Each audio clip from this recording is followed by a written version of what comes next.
Hi, I'm so happy to have you here in this lesson where we are going to get deeper into the must-have 4 layers for improvisation. Now this is a lesson for all levels, even if you are a beginner or if you are an advanced guitarist, you will benefit from the ideas that I'm showing you here, and you will be able to get inspiration to improve your improvisation. The first layer we are going to talk about is the form. A song is constructed from a set of chords. You must follow the chords. You must know where you are in the form in any moment. In very higher level, you must also know what is the melody. So you can play the melody and you can play over the chords. And the second layer is the shapes, because you follow the form with the shapes. It's like a game where you have colors on the wall and you have a board with colors here. So when you have red, you press red. When you have green, you have green. When you have G, you know some shapes for G. When you have C, you know some shapes for C. Now, why is it important to know shapes? Because you want to move some of the process that the brain, your mind is doing, from your mind to the fingers, so you can get free to think on the music you want to make. You know it, many musicians, they play arpeggios up and down, they play licks, because they follow the fingers. They have the chord and the fingers are leading the music. Instead of that, we want the mind and what you hear to lead the music. We want you to create the music that you imagine. And for that, we want your fingers to know where to go automatically, that you don't need to think about it. Where is the shape? What is the arpeggio? You think on the melody, and the fingers that just know their way. All right? So we have the form and the shapes. The third layer is the melodic ideas. Now, each musician have his own melodic ideas. And we want to learn how to create music from the shapes. So the shapes are just a skeleton, are just a framework that you build your melodies around them. So we want to have at least a few melodic ideas that you can use to create beautiful solos with the shapes that you learn. And the fourth layer is the anatomy of melody, is the secret ingredients that makes beautiful compositions, and we will talk about that too, because you have the form, you have the shapes, you have your melodic ideas, but you need to move from here into a deeper level of creating some kind of composition. And all the compositions in the world has a structure. And we are going to learn today a few of the basic characteristics that create this structure. Let's get started with the form. We are going to demonstrate everything over the 12-bar blues in the key of G. So first, let's hear what we are going to learn at the end, so you'll have it in mind, all right? 1, 2, 3, 4.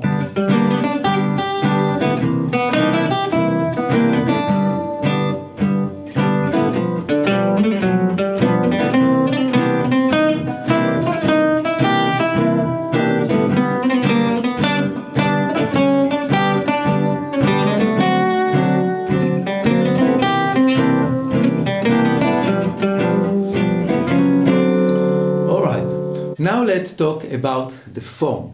We are playing a 12-bar blues in G, and we have only 3 chords in this blues. We have G7, this is the basic way to play it.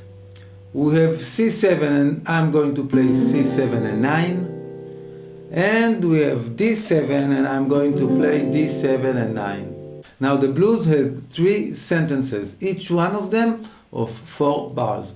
The first sentence is 1 bar for G7, 1 bar for C7, and 2 bars for G7. The second sentence is 2 bars for C7 and 2 bars for G7. And the third sentence is 1 bar for D7, 1 bar for C7, 1 bar for G7, and 1 bar for D7. Now, if you still don't know the form of the blues, it will help you to think about it as 3 sentences. Sentence number 1, G, C, and G. 2 bars. Sentence number 2, 2 bars of C and 2 bars of G. Sentence number 3, 1 bar of D, 1 bar of C, and 1 bar of G, and 1 bar of D. This is the form of the blues. Now, when we improvise, we want to follow that form. We don't want to play only one scale that fits with all these chords when we play jazz. When it's blues, you can do it over the pentatonic or blues scale if you want to have the sound of the blues. But if you want to get into improvising jazz, you want to give each chord its own sound and create melodies by moving from one chord to another in a creative and melodic way. So in order to do that, we now need to have a set of shapes that we are going to play over. Now, of course, that it's great to know all the shapes all over the fingerboard and play freely with jumping from here to here and connecting all the fingerboards. But you can also think about your improvisation and simplifying it and minimizing your instrument into a very, very small instrument, learning only a few shapes and starting improvising right away. You don't need to wait to have all the fingerboard under your fingers. You can learn only 3 shapes and master them and start making music with them, as it was a very, very short scale instrument. So our shapes are G, a major triad that will go over G, C, a major triad that will go each time you have C7 chord, and D that will go each time you have a D chord. Now the first exercise, to make sure you have mastered these shapes, just to play accompaniment with these shapes. It goes like that. 1, 2, 3, 4. 1 bar of G, 1 bar of C, 1 bar, 2 bars of G. And now, second sentence, 2 bars of C and 2 bars of G. 1 bar of D, the third sentence, 1 bar of C, 1 bar of G, and 1 bar of D. So great! Now you have the first 2 layers. You have the form and you have the shapes to follow the form with. Now, in order to create beautiful melodies with these shapes over the form, we need the 2 next layers, which are the melodic ideas that you are going to create with these shapes, and the anatomy of melody, which is how to arrange your melodic ideas into a coherent music piece. The anatomy of melody, that we are going to put all of our melodic ideas in that context. So there are 2 elements I will demonstrate today. The first one is the most important one, that you cannot play and cannot hear and cannot find any musical piece that you love without it, and it is the sentences. Just as when I speak, I have sentences. I divide my ideas into sentences that it will be easy for you to understand. Just as any story that you'll find, many people are thinking about improvisation as telling a story. Each story is built with sentences, because even if you have the most interesting idea in the world, if you just connect all the words together with no commas and nothing, will just like a long line of words, it will be impossible to understand the story that you play, that you tell. So first of all, you need to play all your improvisation in sentences. For example, even if I don't go to the melodic idea that I'm going to show you and just use this simple triad, I can play it like that.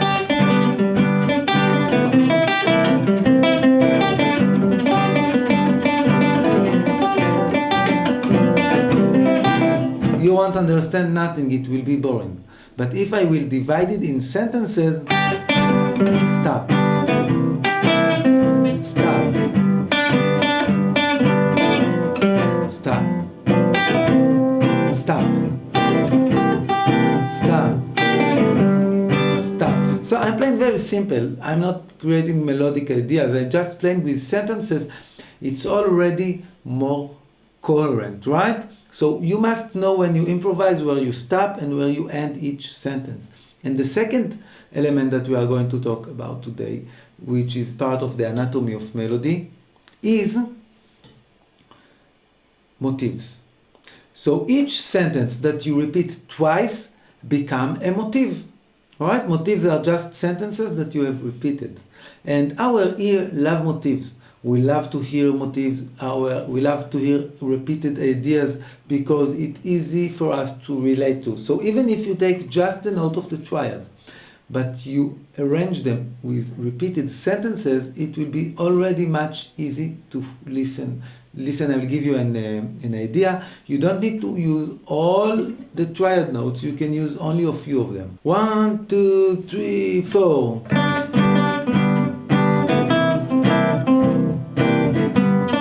See? I had a motif that repeat.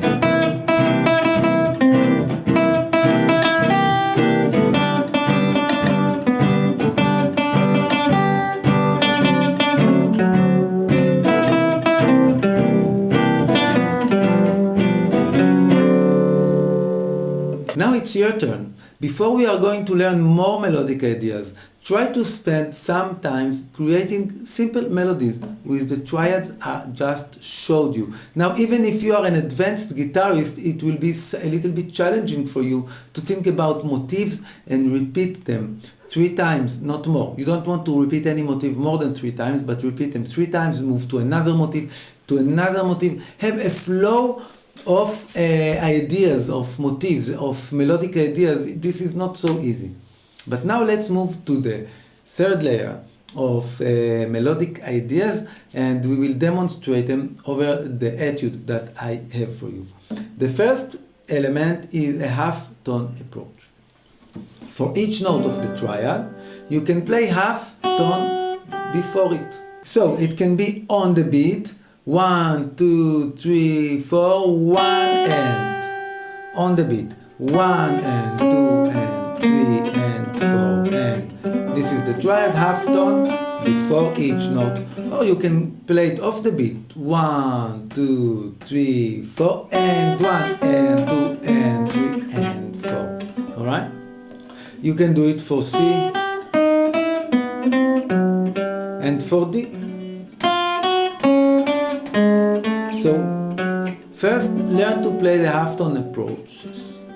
And you'll see in your etude that in the first sentence we use it. I don't play half-tone for all the notes, only for one. This is the triad. I play half-tone approach to the 3rd string. Alright, so 1 and. This is how the phrase starts. 1 and. Alright, the first note of the triad on the 4th string on the 5th fret. And then I have a triplet with 3 notes. Half-tone approach to the 3rd degree on the 3rd string, and the 5th degree on the 2nd string on the 3rd fret. 1, 2, half-tone approach, and continue with the triad. So 1 and 2 and 3. And I go back to the triad. So instead of playing da da da da, instead of playing the triad, da da da da da. Okay, 1 da da da da da da. This is the first sentence. I use the half-tone approach. In the second sentence, I repeat the idea of playing half-tone approach, but now I do it over C. and I play half tone approach to the third degree on the third string, on the second string, from the fourth to the fifth fret. Continue to the note of the triad on the first string on the third fret, and back to the second string. So this is a repeating motif. The first sentence was 1. The second, I again play half tone approach to the third. And in the third sentence,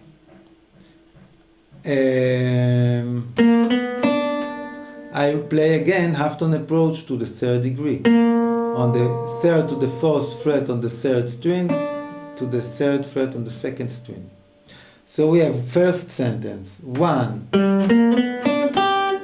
Second sentence, 1. Third sentence, and for me they are all the same motif. Motif number 1, you can see it on the first line in the etude. Now we are getting to our second melodic idea, which is the enclosure.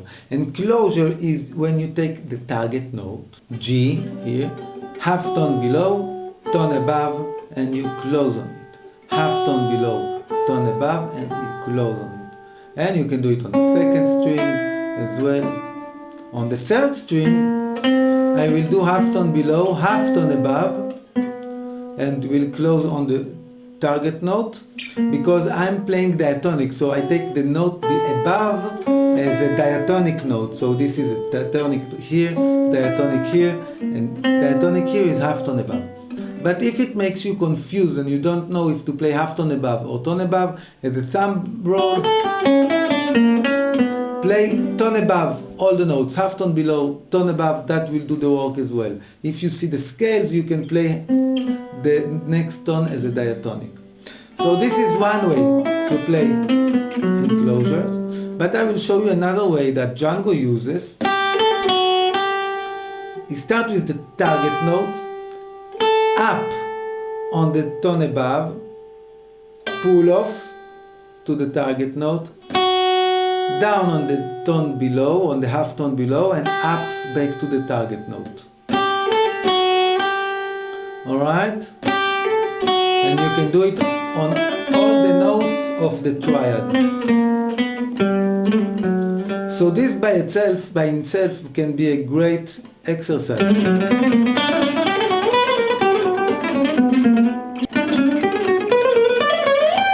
Alright, if you learn to play it all over your fingerboard, it's a great technique exercise. But we are here in the triad. And you can also play it over D.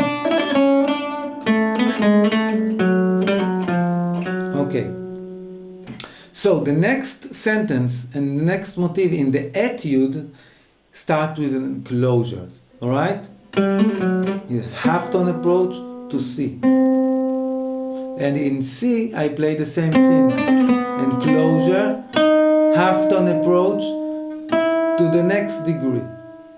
Alright? And then I will play an enclosure again and move to the first string. So let's do it again.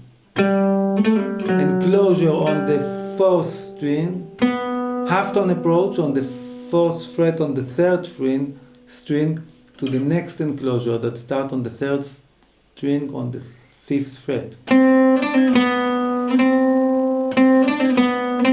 Right, down, up, pull off, down, up.